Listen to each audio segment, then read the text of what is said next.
is 5th chapter. This is about preservation methods of stock culture and their importance and principal procedures. So ఇక్కడ మనం చెప్పుకునేది ఏంటి అంటే culture చేసినటువంటి material ని ఎలా ప్రిజర్వ్ చేయొచ్చు. ప్రిజర్వేషన్ అంటే ఏంటి? స్టోర్ చేయడం. ఆఫ్ కోర్స్ కదా, without damaging of the material it has to be stored in the original condition. అదే కండిషన్స్ లో దాన్ని అలా ఎక్కువ రోజులు నిల్వ ఉండేలాగా చేయడానికి. ఫర్ ఎగ్జాంపుల్ మనము preservative methods, normal cooking preservative methods లో చూసుకుంటే pickling is the one of the method.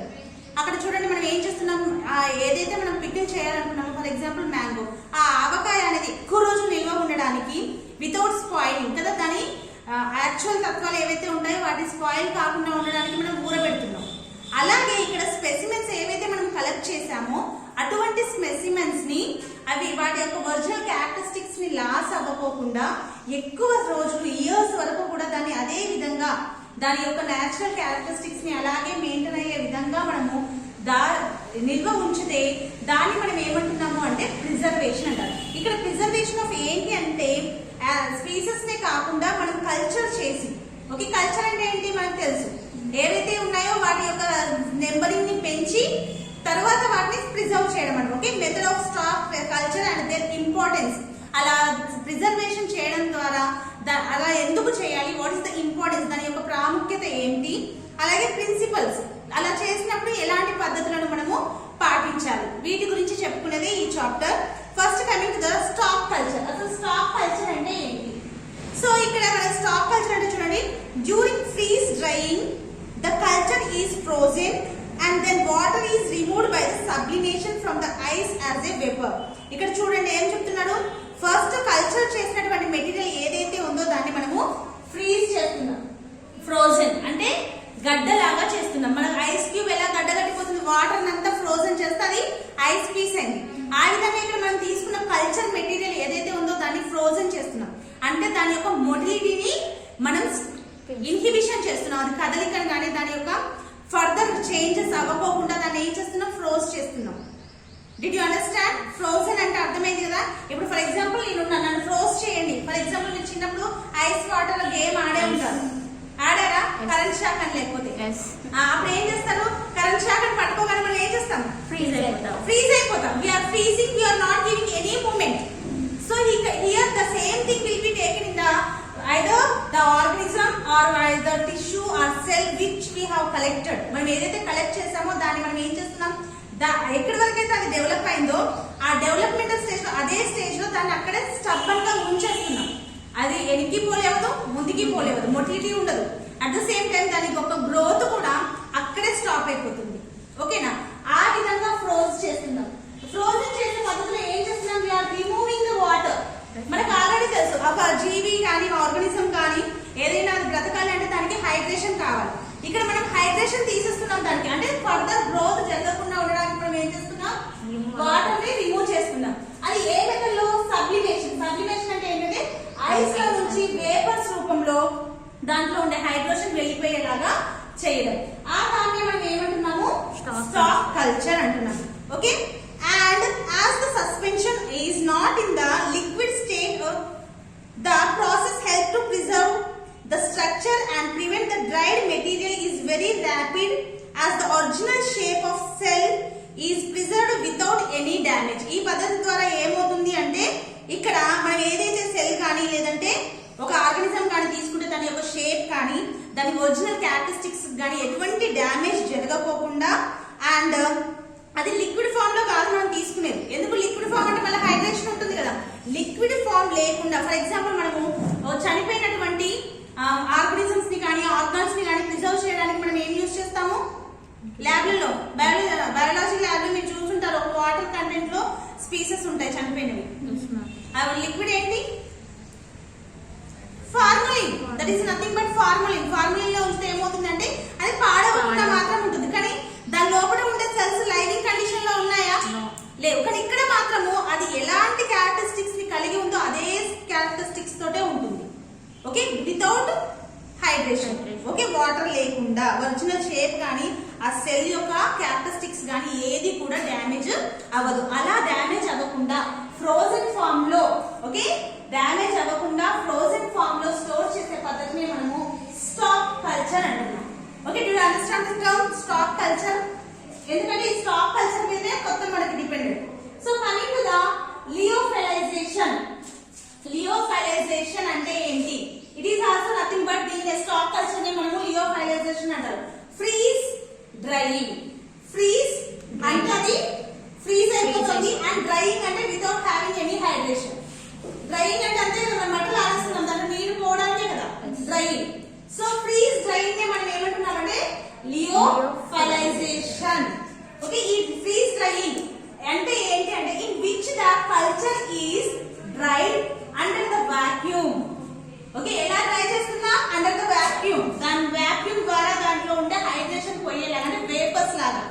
Okay vapours లాగా దాంట్లో హైడ్రేషన్ పోయేలాగా చేస్తున్నాం at the low temperature. Normal గా డ్రైయింగ్ అంటే మనకు టెంపరేచర్ లోనే తెలుసు. ఇప్పుడు వరకు మనం స్టెరిలైజేషన్ టెక్నిక్ లో చూసుకున్న డ్రైయింగ్ అంటే మాత్రం డిహైడ్రేషన్ చేయడం అంటే మాత్రం మనం ఏం చూసుకున్నాము, అదే స్టీమ్ వెట్ మెథడ్ లేదంటే డ్రై మెథడ్ అంతా టెంపరేచర్ లో. కానీ ఇక్కడ ఏంటి లో temperature -60 degrees centigrade, -60 degrees centigrade. అంత లో టెంపరేచర్ లో అందులో ఉండే వాక్యూమ్ ద్వారా అందులో ఉండేటటువంటి వాటర్ డ్రై అయ్యేలాగా చేయడాన్ని మనం ఏమంటున్నాము అంటే ఫ్రీజ్ డ్రైయింగ్ లేదంటే లియోఫైలైజేషన్. ఓకే దీని వల్ల ఏంటి హెల్ప్స్ అంటే యాక్చువల్ గా మనం ఫ్రీజ్ డ్రైయింగ్ కి ఎక్కువగా ఏం యూజ్ చేస్తామంటే యాంపుల్స్ ని యూజ్ చేస్తాం. ఓకే యాంపుల్స్ అంటే మనకు తెలిసి ఇంజెక్షన్ గుడ్డ ఎలా అయితే ఉంటుందో అలాగే ఇక్కడ యాంపుల్స్ కూడా ఉంటాయి. So as shown the figure before. అయితే దీనికి కూడా సైజ్ ఇండికేషన్ ఉంది. మధ్యలో 6 mm ఉండాలి అండ్ నెక్ దగ్గర కన్స్ట్రిక్షన్ ఉండడం. ఓకే ఇవన్నీ ప్రిన్సిపల్స్ దాంట్లో. So usually we are using the word ampoules. Ampoules ని ఎందుకు మనం సెలెక్ట్ చేసాము అంటే అవి చాలా చిన్నవిగా ఉంటాయి and very light and dispatch చేయాలన్నా వెరీ ఈజీ. ఓకే డిస్పాచ్ చేయాలన్నా ఈజీగా ఉంటుంది కాబట్టి here we are taking the ampoules for the story. So ఇక్కడ ఈ స్టోర్ చేసింది ఎన్ని ఇయర్స్ వరకు మనం స్టోర్ చేయొచ్చు అంటే approximately 20 or above. Okay 20 years అయితే చేయొచ్చు. ఓకే దీనికోసం ఏంటంటే నేను ఎగ్జాంపుల్ చెప్పాను మీకు డైనోసార్ తెలుసా. సో మనకి మొన్న చైనాలో దొరికింది దాని యొక్క పిండం దాన్ని కనుక మళ్ళీ మనం ఆ ఫ్రోజన్ కండిషన్ నుంచి తీసి దాన్ని డెవలప్ చేస్తామనుకోండి డైనోసార్ బ్రతికే ఛాన్సెస్. అంటే ఫర్ ఎగ్జాంపుల్ మీకు తెలుసు డైనోసార్స్ అంతమైన ఎప్పుడు నియర్లీ 1000 ఇయర్స్ ఏవో అవుతుంది కదా, నియర్లీ 1 or 2000 ఇయర్స్ అవుతుంది. తర్వాత కూడా దాని యొక్క పిండం ఇంకా లైవింగ్ స్టేజ్ లోనే ఉంది. If we want to develop the species of the dinosaur we can develop from the species అండం ఏదైతే దొరికిందో ఓవులేటర్ లోని దాని ద్వారా మనము డెవలప్ చేయాలి. అంటే అన్ని ఇయర్స్ కూడా అది లైవ్ గా ఉండడానికి కారణం ఏంటంటే one of these type of method only. Okay ఈ టైప్ లో మనము స్టోర్ చేయడం ద్వారా okay we can store up to minimum 20 years వరకు కూడా చేయొచ్చు maximum according to the sample according to the storing material we have taken. Okay next if kept at 4 degrees centigrade అది కూడా ఏంటి 4 degrees centigrade లేదంటే అంతకంటే తక్కువ కనుక మనం పెడితే మనం 20 ఇయర్స్ వరకు దాన్ని స్టోర్ చేయొచ్చు. అండ్ దీన్ని మళ్ళీ ఏంటి reconstruction of the freezed dried. Okay మళ్ళీ దాన్ని మనకి ఎప్పుడైనా కావాలి అనుకుంటే ఫ్రోజన్ సెల్ ఉంది, ఆ సెల్ యొక్క అవసరం మనకు వచ్చింది, దాన్ని మళ్ళీ మనం యూజ్ చేసుకోవాలి అంటే ఈ పద్ధతి ద్వారా స్టోర్ చేసింది ఏదైతే ఉంటుందో అది వెరీ ర్యాపిడ్ వెంటనే దాని ఫ్రీజింగ్ లోంచి మనం బయటకు తీస్తామంటే ఇమ్మీడియట్ గా దాని యాక్చువల్ క్యారెక్టరిస్టిక్స్ ని చూపిస్తుంది. వెరీ ర్యాపిడ్ గా పనిచేస్తుంది. ఆల్ ద ఒరిజినల్ కండిషన్ దాని నార్మల్ ఒరిజినల్ కండిషన్ ఎలా అయితే ఉందో అలాగే వితౌట్ ఎనీ డ్యామేజ్, దానికి ఎటువంటి డ్యామేజ్ లేకుండా మనం ఫ్రీజ్ చేసేటప్పుడు ఎలాంటి క్యారెక్టరిస్టిక్స్ అయితే కలిగి ఉందో అటువంటి క్యారెక్టరిస్టిక్స్ తోటే కలిగి ఉంటుంది. ఎప్పుడైతే మనం యూటిలైజ్ చేసుకోవాలని దాన్ని ఫ్రీజ్ లోకి వెళ్ళి బయటికి తీస్తామో. Okay so these are the lyophilization. అది ఎలా చేస్తాము అండ్ వాటి వల్ల ఉపయోగం. ఓకే సో దీంట్లో మళ్ళీ మనకి టైప్స్ ఉన్నాయి. Okay so coming to the stock culture. ఇందాక మనం డెఫినేషన్ చూసుకున్నాము freezing and removing the water కదా. వాటర్ రిమూవింగ్ చేయడాన్ని మనము స్టాక్ కల్చర్ అంటున్నాము. ఆ స్టాక్ కల్చర్ వచ్చేసరికి మనకి 5 మెథడ్స్ ఉంది చూడండి. Refrigeration and immersion of plant culture in mineral oil, ఇక్కడ mineral oil and freezing and preservation in oil లో ప్రిజర్వేషన్ చేయడము లేదంటే లయోఫైలైజేషన్. ఇందాక మనం లయోఫైలైజేషన్ చెప్పుకున్నాం కదా ఎలా చేస్తారనేది. Okay so first coming to the refrigeration. Refrigeration అంటే ఏంటి అంటే ఇక్కడ inoculating the organisms in a agar slant for a growth. Okay so first మనం ఏం చేయాలి, అగార్ అంటే మీకు తెలుసు. So which will be give the adequate pH and environment for the growth of the organisms. Okay అలాంటి agar slant లో growth కోసం తీసుకునే వాటిని ఫస్ట్ గ్రోత్ అయ్యేలాగా చేసుకోవాలి. ఆ తర్వాత దాన్ని ఏం చేయాలి, culture in that was stored at the low temperature at 4 degrees centigrade. Okay 4 degrees centigrade వద్ద ఇక్కడ ఏదైతే గ్రోత్ అయ్యే వరకు మనం వెయిట్ చేస్తామో అగార్ స్లాంట్ ఏదైతే ఉందో ఆ అగార్ స్లాంట్ కల్చర్ ని మనం ఏం చేయమంటున్నారు, ఫ్రీజర్ లో పెట్టి ఎన్ని డిగ్రీస్ దగ్గర పెట్టాలి, 4 degrees సెంటిగ్రేడ్ దగ్గర పెట్టమంటున్నారు. అలా స్లాంట్ తయారైంది, ఒక లేయర్ లాగా తయారవుతుంది కదా, దాన్ని ఓకే దాన్ని ఏం చేయాలి, it minimize the death and survive the long for long periods. ఇలా చేసింది ఏమవుతుందంటే దాంట్లో ఉన్న ఆర్గానిజమ్స్ ఏవైతే ఉన్నాయో అవి చనిపోకుండా ఓకే మినిమైజ్ ద డెత్, వాటి చనిపోవడాన్ని తగ్గిస్తుంది. అలాగే అవి ఎప్పటి వరకు కొంత ఓకే లాంగ్ పీరియడ్స్ వరకు అవి సర్వైవ్ కాగలుగుతుంది, అంటే అది బ్రతికిన స్టేజ్ లోనే ఉండగలుగుతుంది, బట్ నాట్ ఇయర్స్. ఓకే ఇక్కడ లాంగ్ పీరియడ్స్ అని మాత్రమే ఇచ్చారు, అంటే days up to some days. Okay so ఇక్కడ ఇంకొక డ్రాబ్యాక్ ఏంటి అంటే ఈ రీఫ్రిజిరేటర్ లో which the culture slant we how made, మనం ఏదైతే తయారు చేసామో దాన్ని కొంత పీరియడ్ వరకే మనం చేయగలుగుతాం. దాని తర్వాత మళ్ళీ దానికి ఇంకా ఎక్కువ రోజులు ఎక్స్టెన్షన్ కావాలి అంటే ఏదైతే కల్చర్ మనం ఫస్ట్ రెడీ చేస్తామో దాన్ని కొన్ని డేస్ తర్వాత మళ్ళీ ఫ్రెష్ అగార్ లోకి చేంజ్ చేయాలి. అలా చేంజ్ చేస్తూ వెళ్తే we can prolong the period, but దీంట్లో డిఫరెంట్ గా ట్రాన్స్ఫర్ చేయాలి.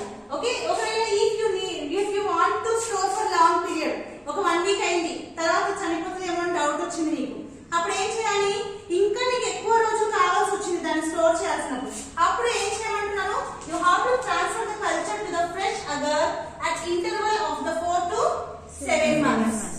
ఓకే 4 to 7 months, ఇక్కడ పీరియడ్స్ అంటే డేస్ కదా only, okay 4 to 7 months.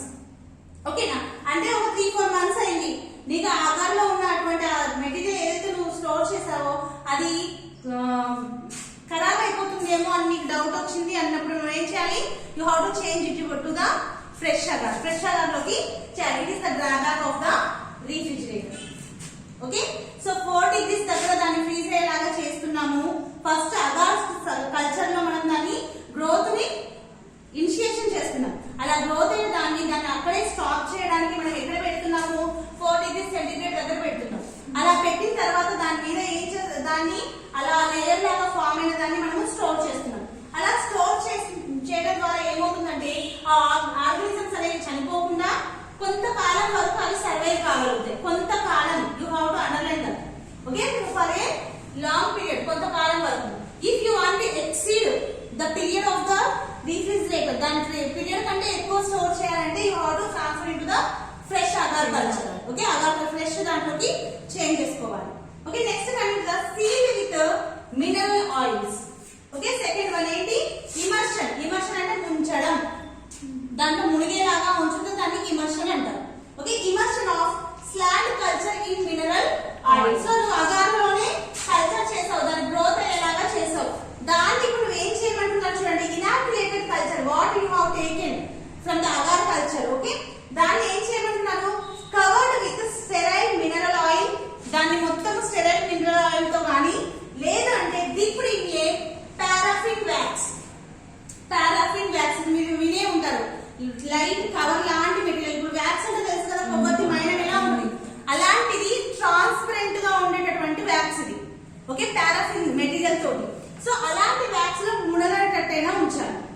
Okay అలా మునిగేటట్టుగా ఉంచడం ద్వారా you can store for culture. Okay culture ని నువ్వు స్టోర్ చేయగలుగుతావు. దాన్ని మనం ఏమంటున్నాము, సీల్ అయినట్టుగా దాని చుట్టూ సీల్ ఫామ్ అవుతుంది కదా, అలా సీల్ ఫామ్ అవడం వల్ల దాని లోపల ఉండే మెటీరియల్ అనేది దాని గ్రోత్ ఇన్హిబిషన్ జరుగుతుంది and it can be survive for a long periods. Okay కొంతకాలం వరకు దాన్ని సర్వైవ్ చేయొచ్చు. And sub cultures are made by the removing the loop of the growth after removing the oil wax and then preserving the initiation stock culture. So నీకు ఎప్పుడైనా దాన్ని మళ్ళీ use చేయాలనుకున్నప్పుడు దాని చుట్టూ ఉండే లూప్, దాని చుట్టూ ఉంది కదా, దాన్ని రిమూవ్ చేయడం, లేదంటే దానిపైన ఉన్న పారాఫిన్ వ్యాక్స్ ఏదైతే ఉందో దాన్ని రిమూవ్ చేయడం ద్వారా మళ్ళీ దాన్ని లోపల ఉన్న మెటీరియల్ ని యాజ్ యూజువల్ గా నీకు ఎలా అయితే ఉపయోగించుకోవాలో అలా ఉపయోగించుకోవచ్చు. The method is very simple. Special equipment such as desiccator, vacuum pumper, centrifuge etcetera is not needed. ఇక్కడ ఏమైనా అవసరం ఉందా నీకు, సెంట్రిఫ్యూజ్ లో వేసి ఊపడము తిప్పడము అండ్ దానికి ఇక వేరే ఏమి అవసరమా, వాక్యూమ్ చేయడము, వాటర్ ఎండిపోయేలాగా చేయడం, ఇవేమీ లేదు. Just we are taking the cultures and we are keeping the either sterile mineral oil లేదంటే వ్యాక్స్ లో ముంచి తీసి దాన్ని స్టోర్ చేసుకున్నాం. ఓకే ఇక్కడ స్పెషల్ గా మనం ఏమీ ప్రికాషన్స్ తీసుకోవాల్సిన అవసరము లేదు.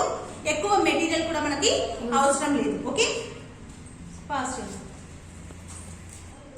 So third one is the freezing. So freezing అంటేనే here the term itself it is indicating that freezing the organisms of cells what we are using for the culture. So అలా inactivate చేసిన culture ఏదైతే ఉందో దాన్ని freeze చేస్తున్నాం. Okay, దాన్ని ఏం చేస్తున్నాం? ఫ్రీజ్ చేస్తున్నాం. ఎక్కడ? ఇప్పుడు రీఫ్రిజిరేటర్ లో ఫ్రీజింగ్ ఛాంబర్ ఉంటుంది కదా మనకి, ఆ ఛాంబర్ లో పెట్టి అట్ ద డిగ్రీస్ ఆఫ్ ఎంత 20 degrees సెంటిగ్రేడ్ దగ్గర ఒకవేళ దాన్ని డ్రాప్ ఫ్రీజర్ చేయాలి. ఓకే, డ్రాప్ లాగా ఫ్రీజర్ చేయాలి అంటే -60 degrees సెంటిగ్రేడ్ దగ్గర దాన్ని ఫ్రీజ్ అయ్యేలాగా చేస్తున్నాం. దాన్ని మనము ఫ్రీజింగ్ అంటాం. కానీ ఈ మెథడ్ ప్రాపర్ గా మనకి వర్క్ చేయదు. Some times it might be kill the organism.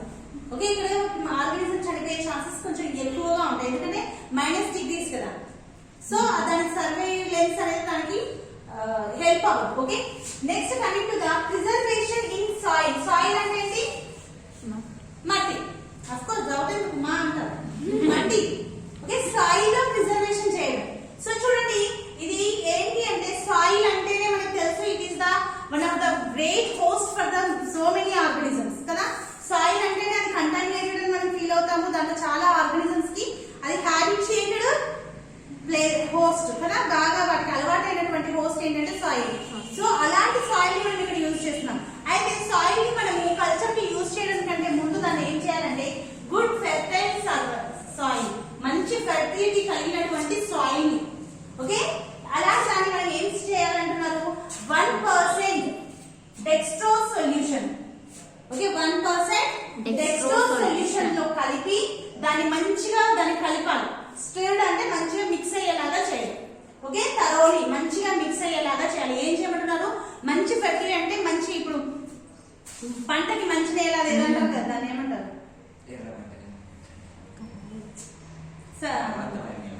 సారవంతమైన. ఓకే, అంటే ఫెర్టిల్ అంటే సారవంతమైనటువంటి నేల ఏదైతే ఉంటుందో అటువంటి నేల నుంచి మనం సాయిల్ ని కలెక్ట్ చేసి దానికి 1% డెక్స్ట్రోజ్ సొల్యూషన్. డెక్స్ట్రోజ్ అంటే మీకు తెలుసు, గ్లూకోజ్ కదా.